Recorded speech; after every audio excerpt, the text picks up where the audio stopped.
বাংলাদেশের যার যে দেশটাকে স্বাধীন করেছিল সেই একটা বাংলাদেশের প্রধানমন্ত্রী একটা মহিলা তাকে গালাগালি দিচ্ছে।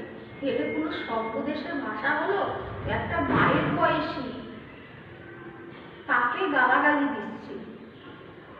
তোদের যদি ভালো না লাগে তোরা পাকিস্তানে চলে যা, তোরা যে মাটিটাকে স্বাধীন করেছে মুজিবুর রহমান মাটিটাকে আঁকড়িয়ে ধরে আজকে স্বাধীন যে দেশটা তোদের জন্য করেছে। কিন্তু তোদের এখন ভালো লাগছে না, তোদের পাকিস্তানকে ভালো লাগছে, চীনকে ভালো লাগছে। তাহলে তোরা যদি সেই ইতিহাস মুছে দিতে চাস তোর বাবা মাকেও পাল্টে দিতে, তোর বাবা মাকেও পাকিস্তানকে ধরে নিয়ে আয়। তোর বাবা মাকে রেখেছিস, তারাও তো ওই মুক্ত যোদ্ধার আমলে তাদেরও বাদ দিয়ে দে, মা বাবাকেও রাখিস না। সব কিছু যখন হাসিনার খারাপ লাগছে, মুক্তিযুদ্ধ তোদের পছন্দ হচ্ছে না, তোরা রাখতে পারছিস না, বাবা মা তো সেই কালে ছিল, বাবা মাকেও করে দে, বাবা মাকে পাল্টিয়ে পাকিস্তান থেকে বাবা নিয়ে আয়, মা নিয়ে আয়। তোরা রেখেছিস কেন তোর মাদের? বল।